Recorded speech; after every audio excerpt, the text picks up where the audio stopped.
Hello and welcome to episode 63 of the She.Must.Knit podcast. My name is Erin and thank you so much for spending some of your time with me today. I hope you guys had a great week. I've had a week. It's not been a bad week. It's just not been the week that I was hoping it would be. I didn't get all the things done that I wanted to. But yeah, so what has been going on? Last Saturday, I mentioned that I was going to be at the Kawartha Yarn and Fiber Fest, and I went, and it was lovely. It really is a lovely show. They were at a new venue this year, which was much nicer than last year. I love getting to see everybody. Edith and Diane and Sheila and Margaret. I always get to have a nice little chat with you at these shows, and it was just so nice to see you guys. And if you came by my booth and said hello, thank you so much. I really, that's the best part of the shows, is just getting to see everyone. So last week I was getting ready for that, and then I came home, and Sunday I was really tired, and this week has just been, it's been a blur. I've been trying to get everything photographed and put back up on my website, everything that I brought home with me.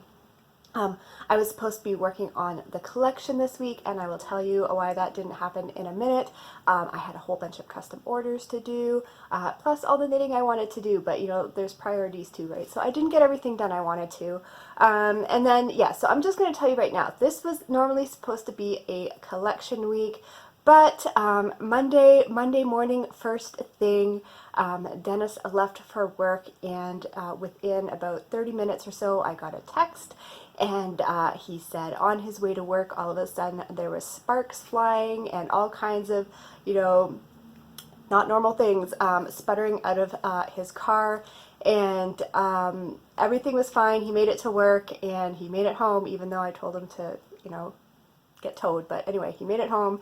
We got it to the shop. However, what that meant is that I did not have a car all week to go out and do the errands that I needed to do. And one of those was to go out and get the fabric to coordinate with the winning fabric that you guys voted on, to get all the bits and pieces, because I like to match the linings and stuff to that.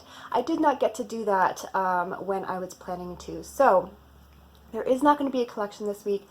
I probably could have rushed it yesterday because we did get the car back yesterday, but I didn't want to do that. I wanted it to be a certain way, and I wanted to take my time with it, so I've decided it's just better to delay it a week. I will have the collection for next week, but I do have something else fun planned for this week. But on top of that, you know, I didn't get to work on the projects that I wanted to. I've just been feeling really off this week. I've been feeling very tired. Even today, I think I got 2 hours of sleep last night.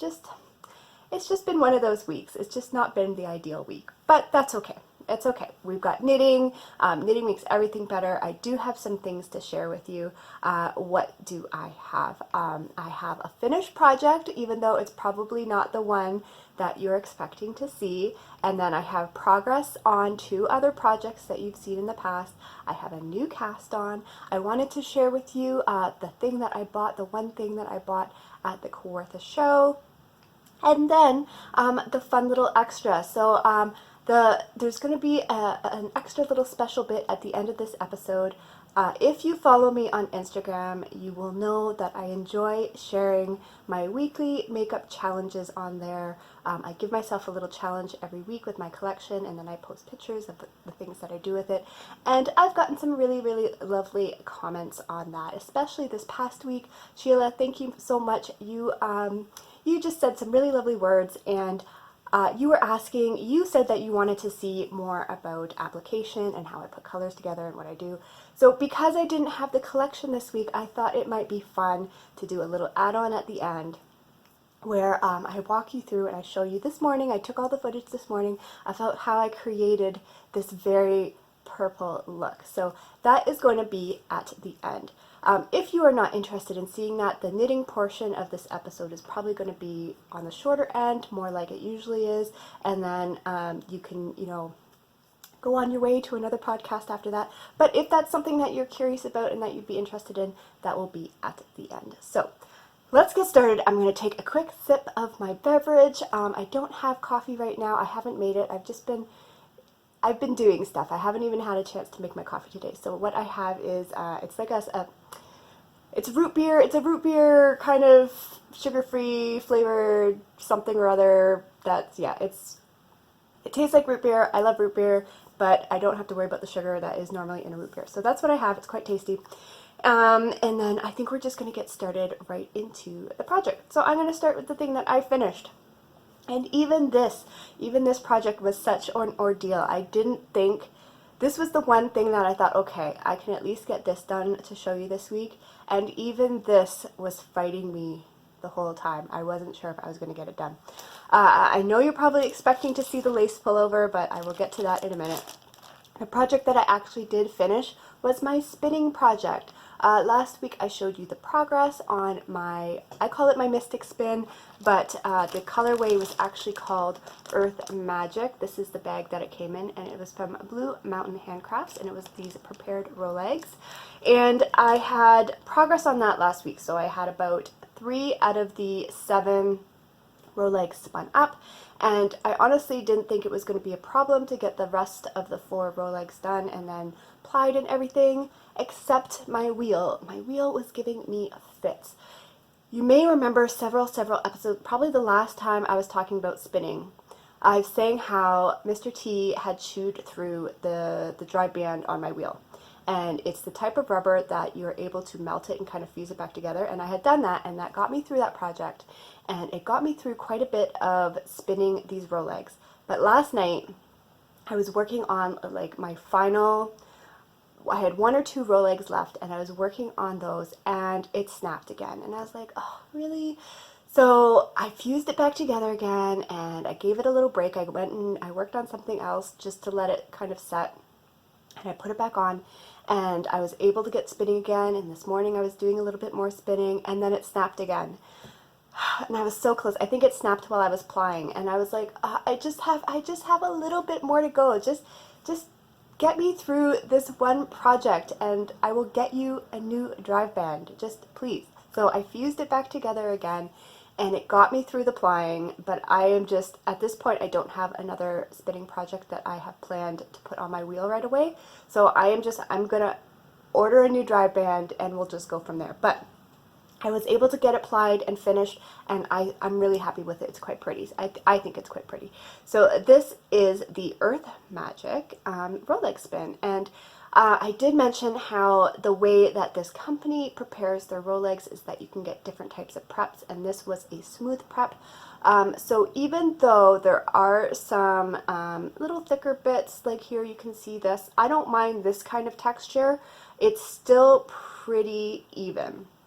If this had been if these had been very textured roll eggs, the thick and thin bits I think would have been much more extreme. There would have been more like little textury things hanging out of it, but I am happy with this amount of texture. It gives it a little bit of interest, especially like you can see there's kind of a chunk of like the stellina or something, and that's quite nice. There's some silky bits. Let's see, there was a lot of this turquoise silky bits. You can kind of see one right there. There was several areas where there was a big pieces of this, but I think it's pretty. I quite like this. Now it has not had its bath. I haven't let it dried. I just basically I applied it and I skeined it, and it is done. I have a finished object because I was just feeling, just with everything, all the little things that were happening this week, I was just feeling very defeated about my project. So I wanted to get this done, and I did. And this actually completes one of my bingo squares. I had a square on my bingo card that was to spin 3 skeins of hand spun this year, and this is my 3rd one. So I've been able to cross off another square on my bingo, which is so exciting. The next project I think I'm going to share with you is the one that I was really hoping to have done. So I'm talking about the lace pullover, and you may remember that this is the project that I am making for my friend's little girl. It's supposed to be for her birthday. Her birthday party is tomorrow, and I just did not have the blocks of time that I needed to devote to this week, and I think it got to about Wednesday, and I just realized it wasn't going to happen. Like, unless I was staying up till like 2, 3 in the morning every day, it just wasn't going to happen, and it's not like she knows that this was the plan anyway, so like, I was like, you know what, it's okay. It's okay, I'm just going to finish it. When I finish it, it will definitely be finished by the end of June. but I'm not going to stress myself out about it because I just had all this other stuff kind of going on. So I have showed you that I finished previously, I finished the back, and so that's this, and it's a very easy lace pattern. It's from the book 60 Quick Knits for Kids, and I am really enjoying it. When I do sit down and I have a good block of time to work on this, I really do enjoy the pattern. It's just because I need to be crossing off my, my lace chart, it's not something that I can just pick up and take with me and knit on mindlessly. So I don't know where I was last time I showed you the front, but I think I got through at least 1.5 more repeats. So I did get a fair bit done on the front. I'm almost at the point where I can start taking off some stitches to shape the armholes, and then after that it will just be knitting straight up to a certain point where I kind of divide for the front and the back with the neckline. The sleeves I don't think are going to take very long at all. I can even make the sleeves shorter if I wanted to. So I'm not far from finishing it. It's just, like I said, I got to Wednesday and I knew without really pushing myself I wasn't going to get it done. So I just decided to not worry about it. We're going to work on it as I can. And it just means that, you know, I will be seeing my friend again sometime after the party so I can give it to her. I still will have something to bring. I'm going to bring the dress that I showed you previously that I am making to go with this. And I think I'm going to pick up some little silver shoes that will go nicely with the dress, and that will be fun. It's actually the same pair of shoes we bought Avery for her first communion. They're kind of like little sneakers, but they're like metallic silver. They're really, really cute. So I think I might go pick up those. So tomorrow she'll get the dress and she'll get the fun sparkly silver shoes. And then we'll make another play date some other time in the next few weeks, and I will give her the sweater. So that's how far I got on that project. The other project that I was working on mainly this week was my June Desert Vista Dyeworks socks. I am making these for Avery's teacher for the end of the school year, and I don't have any other plan other than maybe adding some cookies or something like that. So these absolutely need to be done before, I think the last day of school is like the 27th or something. So these need to be done. So this is the colorway here. It's called Rose Champagne. This is the colorway that everybody who completed last year, like the full 12 months, received as a prize. And last week, I think I had shown you that I had done the cuff, and I had gotten to where I was starting to increase for the heel. And so I have continued on with that. I've got all the increases done. I did the little turn there, and I did the initial set of decreases, and I'm now at the part where I'm doing the second set of decreases. So I am following, for this pair, I'm following the Jangles pattern more closely. The last pair I did, I think the ones I did for myself, I was using the Jangles pattern kind of as a basis, and I just kind of did my own thing with the heel. With this pair, I am following more closely what Jangles has you do. So if I was just doing these the way that I just kind of modified for myself, after you do the heel turn here, and you start doing the decreases to get back to your original circumference number, I would just continue these decreases until I got to back to the side here. With the Jangles pattern, you do the decreases going this way for a certain amount of time, and then you switch your decreases to another spot so that your decreases start going down.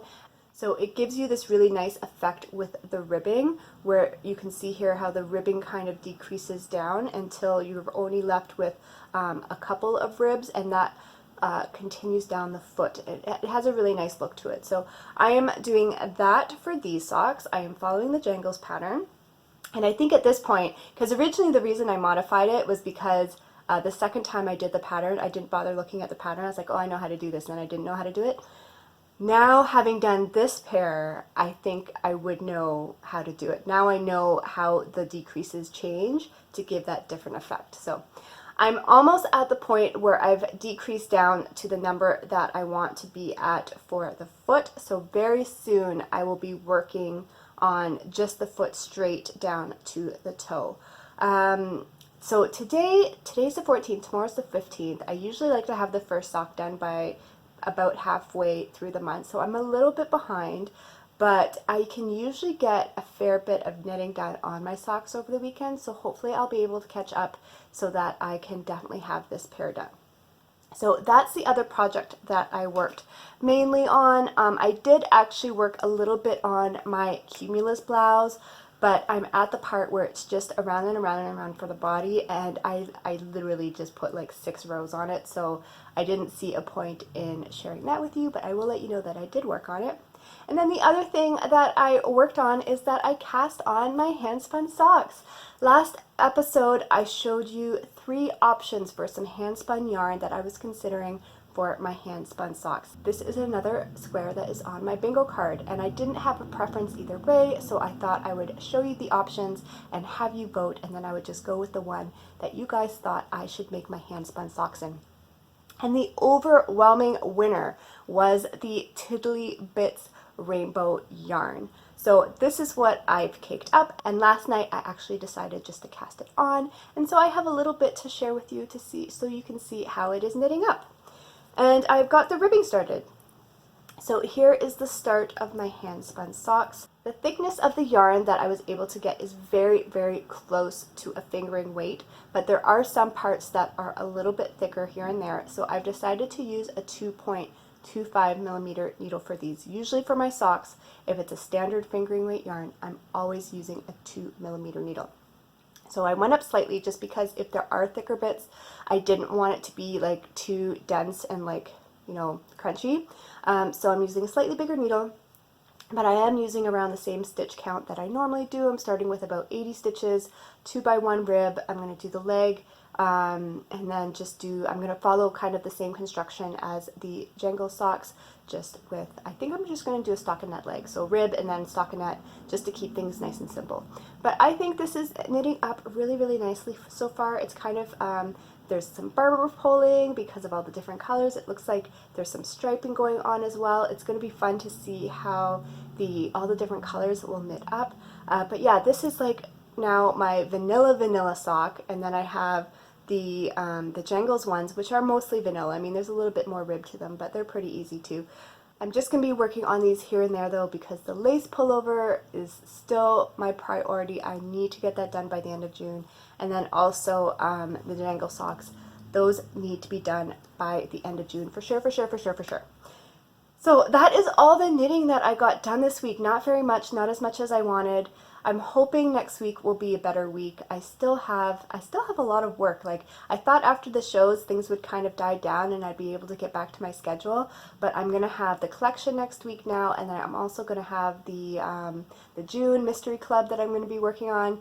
And then, I have my trunk show. I have the trunk show at Unwind Yarn House next Saturday, and I am doing some special bags to go with some special yarn that the dyer who is going to be there, Akari Yarns, is going to be making. And the print that we picked out is so pretty. So I'm going to be working on that next week. So I don't even know what I'm going to get done next week, but whatever I get done, I get done.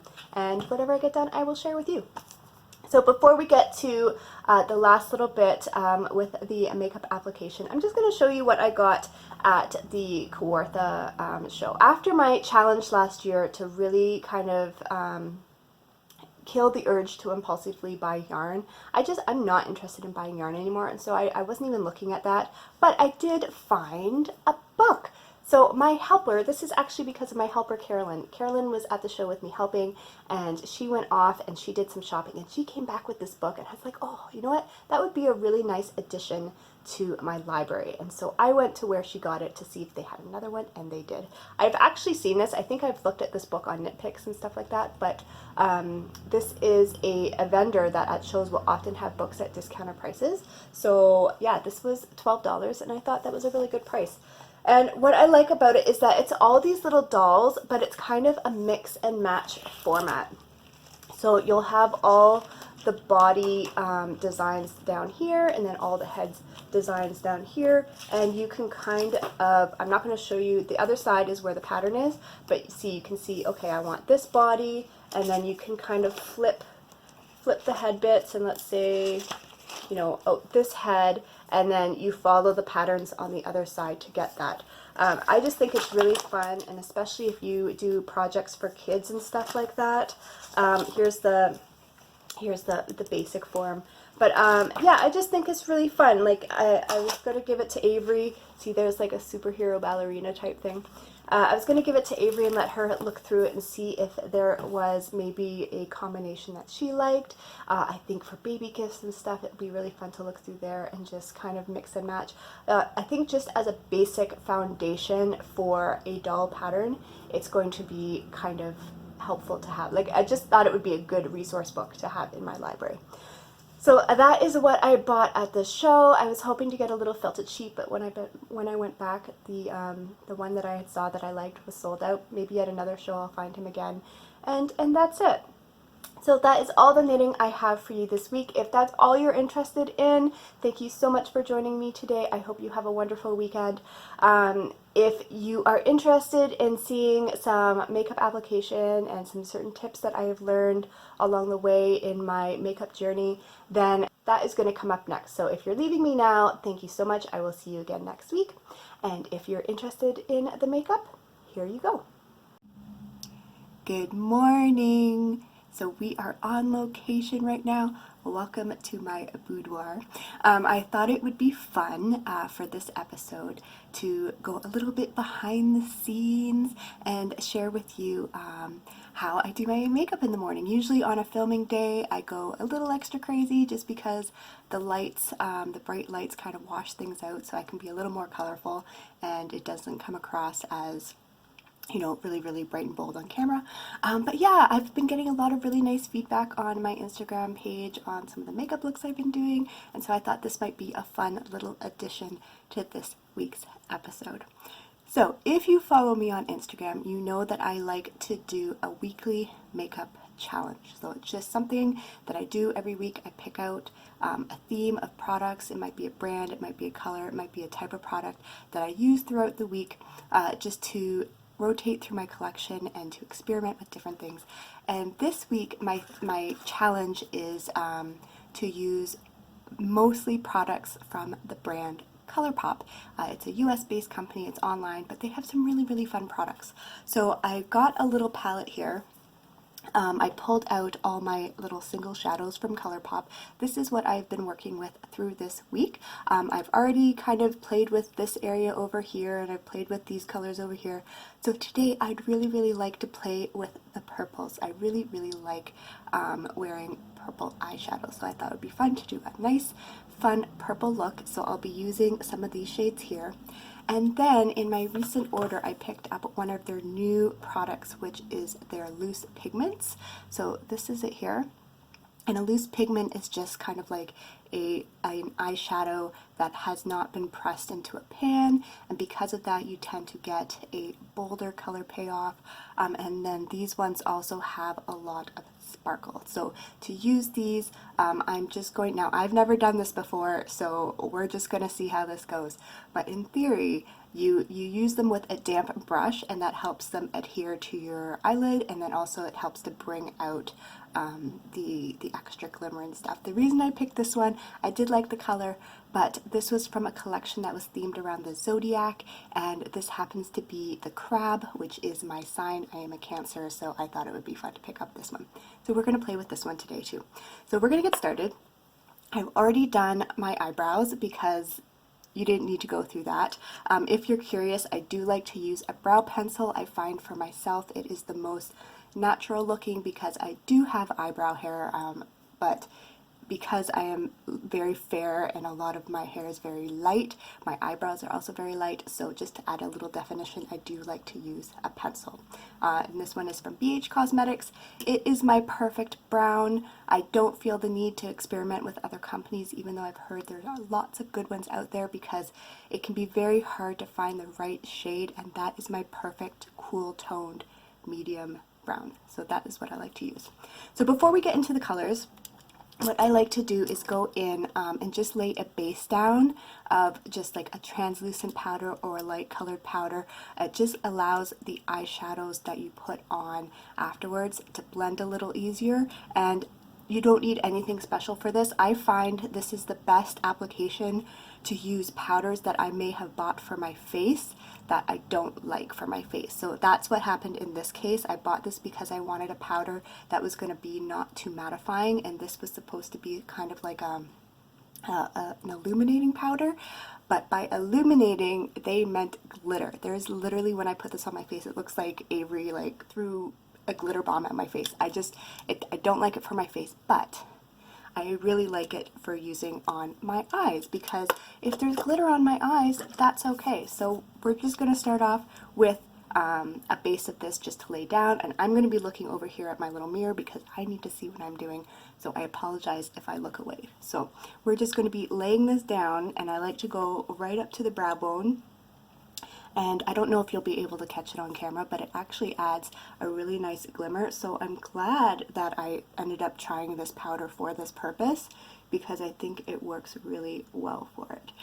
Yeah, so I'm just laying down a base, so just give me a minute. So the next thing that I like to do is go into a transition shade, and this is usually just, I like to use a cool toned neutral medium kind of brown for this. It just kind of allows me to start creating a shadow and shaping the eyelid the way I want it to, and then I will go in with color after. So for this purpose, I am going to use this shade right here, and I'm just going to go in with a really fluffy brush, because the fluffier the brush, the more diffused the color is going to be, so you're not going to get like a bam, you know, big blob of color. It's going to be very light and very diffuse. So that is what I am going to do next. I think I mentioned in the video where I was talking about some makeup tips that I do have hooded eyes, and this is one thing that I find very helpful in not camouflaging that, but just working with it. So if you'll see, if I just look up like this, there's a little fold of skin there. Of course, we've been joined by Mr. T. He never comes up here in the morning. He knows I'm filming. So I brought you in a little closer. So as I mentioned, there was an episode that I did a while ago where I had some little makeup tips, and I did mention that I have hooded eyes. And by using a kind of a medium toned brown, I find that it really works to kind of start creating a different shape with my lid. And so that's what I'm going to do now. I'm going to take that kind of medium cool tone brown, and I'm just going to be kind of lightly dusting it above my lid. So if you can see that line there, that's where my crease technically ends. I want to bring that up because I have a hooded lid. So I'm going to start creating a shadow above my actual crease so that it looks like my eyelid is a little bit bigger. And because this is a really fluffy brush, it's not going to lay down a lot of color, but I just want to start creating that shadow. So I'm going to do that on this eye, and then I'm going to do it on the other eye, and then we'll go on to the next step. So now that that's done, I'm going to go into the next step, which is taking a slightly darker shade, and I'm just going to be further defining the shape that I want my eye to fall in. So I do not have a Colourpop color that works for this, so I'm going to pull in one of my other single shadows that I really like using for this purpose. This is from Coastal Scents, and it's not a brown, it's called Blackberry, so it's kind of like a purpley, reddy, browny. It's just a really nice neutral darker shade that I find creates the shadow that I like really easily. So what I'm going to be doing is just going into this corner right here and creating a new shadow, so that if my lid if I had a larger lid, where that shadow might actually fall. So I'm going to create the illusion that my lid is bigger. So I'm going to go right into here, and then I'm just going to, oh, and I forgot to mention, I've switched brushes. So this one is slightly more dense, and it has a little bit of a taper to it, and that allows me to get right into the corner, and I'm just going to start creating kind of like a little V shape on the outside. And I don't know if you can see, but I'm starting to create that new shape that is going to make my eyelid look like it's a little bit bigger. And so I'm just going to do it on the other side as well.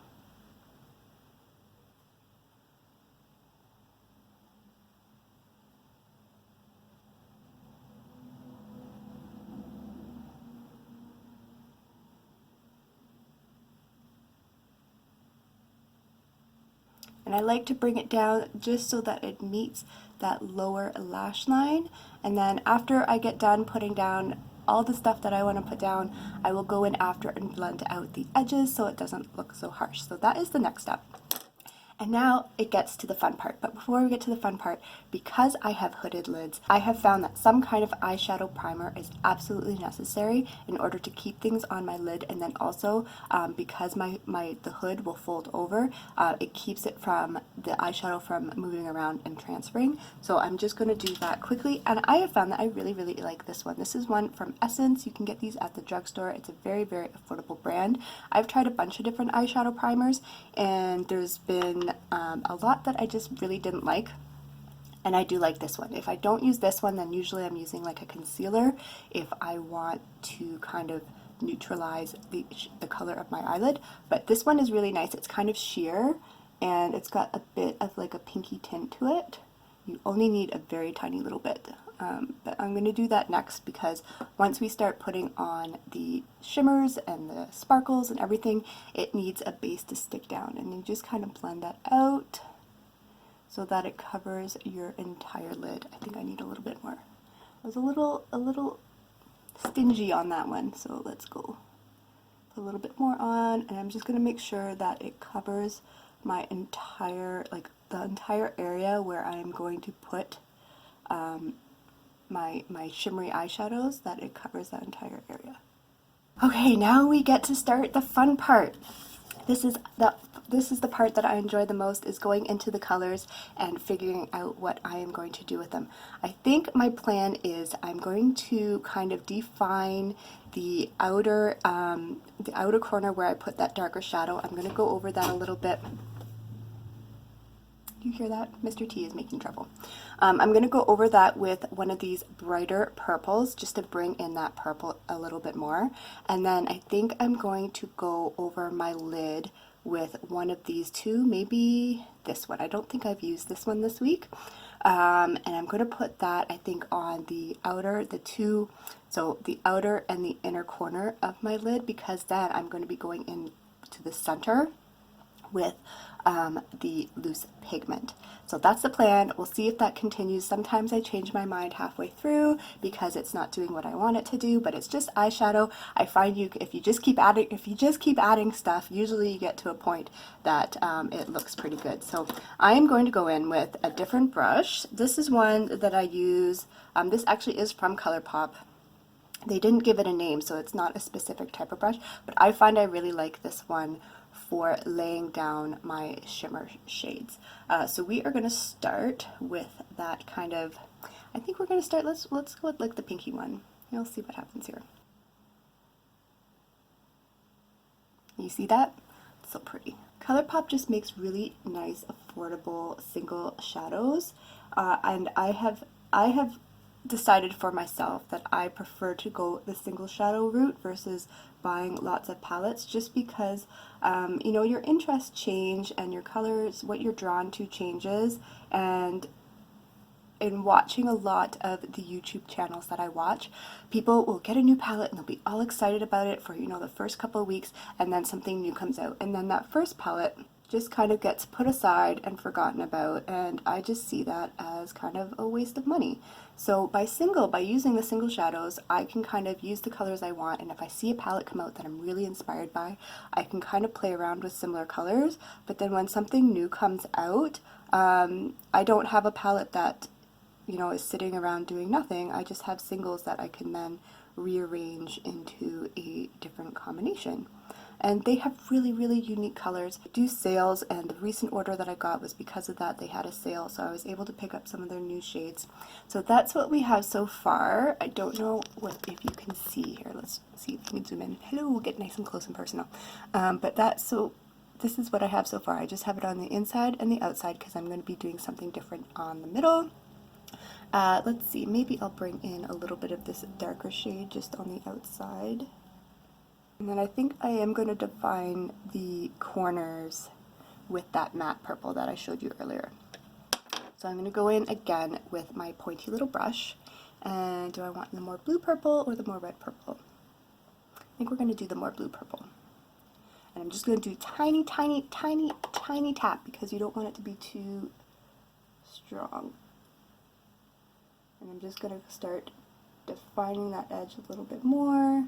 And I'm going to start bringing it a little bit down into my lower lash line because afterwards I'm going to be joining it up there and doing similar colors to what's on the top on the bottom. Okay, I'm going to go back in with some of those shimmer shades that I used a minute ago just to kind of go over the edge there.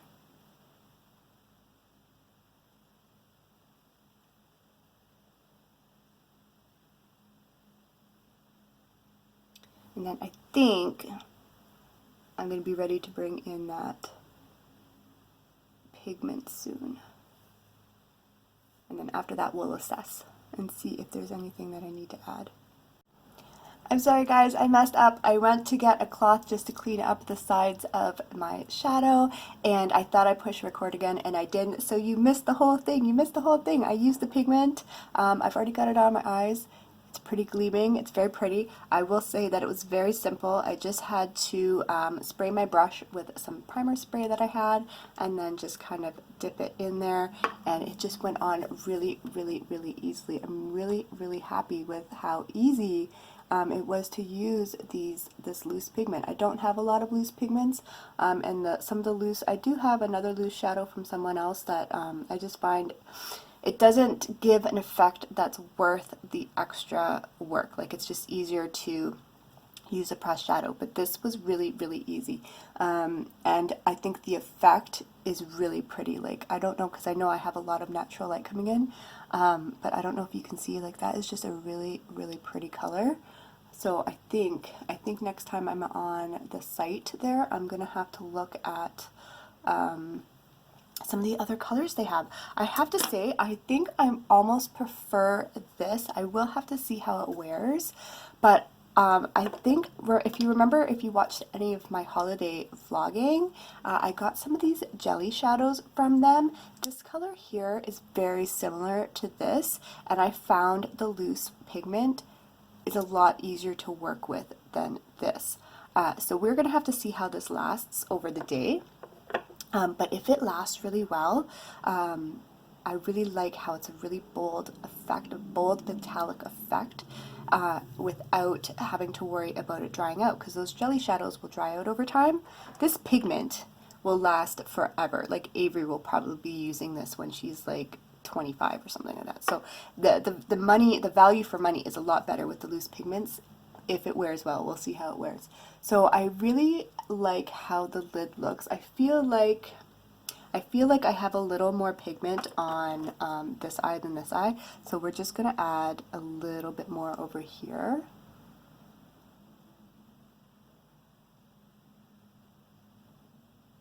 Like, that is just so pretty. I don't feel like I need to do much else for it to the lid because that's just like so eye-catching.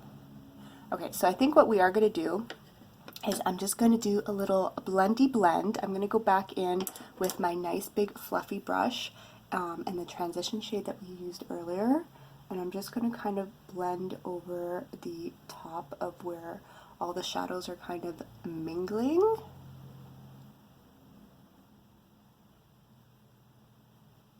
And then I'm also going to take my little blending brush. This is from e.l.f., which you can find at a lot of drugstores. It's a little bit stiffer, and I like using this to go over the edges, just so that there isn't a harsh edge from where your eyeshadow ends and when you get up to like your brow bone. So I'll just run that over, and it just kind of blends everything together. And then we're just going to kind of assess. I think I want a little bit more of the darker color just in this little corner here,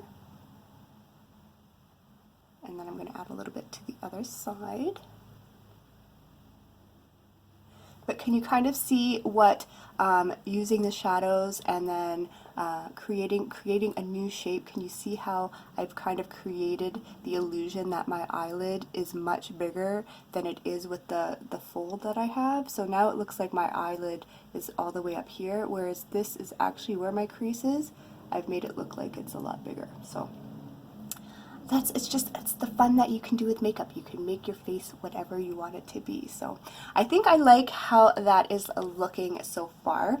So I am going to pause, and hopefully I remember to hit record again, because I am going to do the rest of my base makeup. I'm going to put on a little bit of BB cream and stuff like that, do my under eyes, get rid of these horrendous dark circles, and then we'll come back and I'll finish off the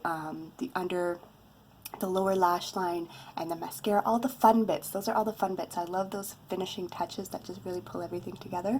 So I will be back in a minute. I promise I'll remember to hit record again. Okay, I'm back. I remembered to push record again. So I probably don't look any different to you. I just evened out my face a little bit with some BB cream. I put a little bit of that liquid illuminator from She.Must.Knit that I really like on the high points of my cheekbones. I did a little bit of bronzing just to bring some life into my pale skin. But yeah, now we are going to finish off the lower lash line. So basically what I like to do is just go in kind of the same order that I did with my upper lid. So I'm going to go in with my transition shade first and go just along the entire lash line. It kind of adds a little bit of a shadow, and then I'm going to go in with some of the other matte colors along the edge. I might add a little bit of shimmer, we'll see. They say out there that you shouldn't put shimmer on your lower lash line. I say pshaw to that. I think some subtle shimmer on the lower lash line can look really pretty when it catches the light. So you do whatever you want with your face, right? Right. So we're going to go in with the transition shade just along the entire lower lash line. And I remember when I first started watching YouTube videos, because the way I did my makeup many years ago is completely different than how they do makeup now. And I just thought it looked so weird to put anything on your lower lash line. And then I started trying it, and I don't go crazy, but I do find it just kind of finishes off the eye, like it just kind of frames it really nicely. So I usually at the bare minimum will go in with whatever transition shade that I used, just to create that kind of little shadow. I do find it makes your eyes look a little bit bigger, and then sometimes I will bring in other colors if I think it fits the look. So if it's a little bit more of a bold look that I'm doing, I like to bring in some of the colors. If it's a more natural look, I'll just leave it at the transition shade. But I'm joining up, so all that stuff that I did up on the upper lid and down into this corner, I'm joining that now so that it kind of creates that frame. So that is the bare minimum that I will do, but I think we're going to do a little bit more. So I'm going to take, and for that I don't think I showed the brush, so I'm using this very slim, just kind of rounded brush, and I find it's perfect for getting underneath that area. And then the next brush I'm going to take has a square top, and again it's got a very narrow top there, and it's just flat. And I'm going to go in with the purple that I used to kind of darken up that corner, and I am going to go just on the outer edge there and just kind of stamp it on.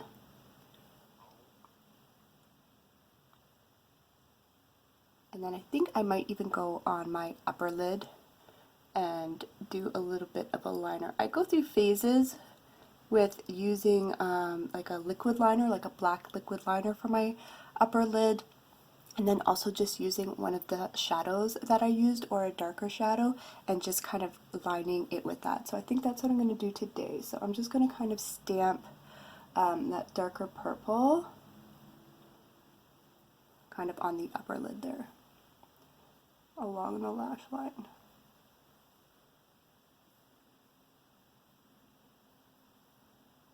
And I'm going to taper it towards the inside and then kind of make a thicker line as I go towards the outside. And then we're just going to do the same thing on the other side. So the next thing we're going to do, I did also mention this in that little episode where I talked about makeup tips, is I find with hooded eyes, I can't go too crazy with the lining on my upper lid, because then if my hood folds over, you completely lose all the shadow. So a little tip I learned watching YouTube is taking a liner and lining, it's called the tight line, so on the inner rim of your upper lid, and it creates the illusion that you are wearing a liner along your upper lash line without actually taking away from any of your lid space. So it is not elegant doing this, so I'm going to do that, and then we will go on. I think the next step is mascara, which is my favorite part. So I will be right back after I add some liner into my tight line. So I'm just popping back here. I've done this eye with the tight line and this eye without. Can you see the difference? I just find that it looks more defined. It gives the base of your lashes kind of a little bit of extra volume, so that when you put your mascara on, it looks like you have thicker lashes just from putting a little bit of liner just up in that area. So that is something that I've learned that has made a huge difference. So I'm going to do that other eye, and then we'll go on to the next step. Okay, so I've done it on both eyes, and I think you can already see what a big difference that has made even without putting on mascara. So before I do mascara, I like to make that my absolute last step. I'm just going to assess the situation and see if there's anything I'd like to add. And I think I would like to add just a little bit of, not necessarily like sparkle and glitter on my other eye, but just something a little extra. So I am going to take one of my favorite shades from Colourpop, which is Glass Bull, and it is just a really subtle shade. I don't even know if you're going to be able to see it on camera, but it is like, it's kind of like a taupey brown that when it hits the light, you just get a little bit of almost like a purpley bluey kind of shift in color. It's really, really pretty. So I'm just going to kind of put that just on the lower end there, just so that when it catches the light, it's like something a little extra, but it's not in your face like sparkle there. So I'm going to do that. And then the other thing I was thinking is I really like to put a little bit of color on my inner corner there, and sometimes I just like to use kind of like a brighter like a white or a pearl or something like that, but I think I want to use one of the other colors that I have in this little palette here. I think it might be fun to do this kind of it's like the sea foamy bluey green color. I think that would be really fun, and it might play with the purples really nicely. So we're going to try that. Worst case scenario, doesn't look good, cover it with something else. I don't know, but we're going to see how that looks. So we're going to go right in just that area. And I love this. I have this little tiny brush. I got this in a BoxyCharm, and it is the perfect brush for this. Just putting it right in that little corner might bring it down a little bit. But yeah, what do you think of that? Can you see it? I know it's really bright, so some things are getting blown out, but it's not a very obvious color. Like, I don't think it comes across as like green, but it just adds a little bit of something different in that corner there. So yeah, I think that might be it. And honestly, there's been some days where I'll get this far and I'm thinking, okay, I'm done. Just because I'm telling you, doing that lining, the tight line, makes such a difference. I would go out like this. I do like to put mascara on, so I am going to do that, but I think even at this point, it looks pretty finished. So I'm going to grab my mascara, we're going to do that, and then I'll come back and we'll see the finished look for today. Okay, so the mascara is on. I think we are done. I'm really happy with how this turned out. I was happy with all the colors I used. I really like that pigment. If you're curious, the mascara I've been using lately has been the CoverGirl Exhibitionist. This is one of their newest releases, and everybody on YouTube was talking about it, so I thought I'd try it, and I do really like it. However, I will say I've been using it for about a month now. About a month and a half, and I feel like it's already kind of getting to that point where it's drying out a little bit. It's getting a little bit harder to use. So I will keep using it until I find that it's not giving me the effect that I want. I have lots of mascaras that are waiting in the wings. I try not to have too many open. But if you like to use one mascara at a time and like it to last a little bit longer, I'm not sure if this would go like months and months and months and months and months, but the effect that it gives is really, really nice. It's not too wet, it's not too dry. It gives a nice amount of volume. I really like it. And then on my lower lashes, in that little video where I was talking about some makeup tips, I mentioned the She.Must.Knit Skinny Mascara, and I use this on my lower lashes because it has the tiniest little brush, so it can get right in there. So that's what I put on my lashes. I think we are done for the day. I am going to get some other stuff done now, finish up some things that I want to show you in today's episode, and then hopefully I will be able to record later. I hope you enjoyed this. I hope you found at least part of this helpful or just fun to watch. Let me know if there's anything else that you'd be interested in seeing. And yeah, I hope you have a great weekend, and I will talk to you soon. Bye.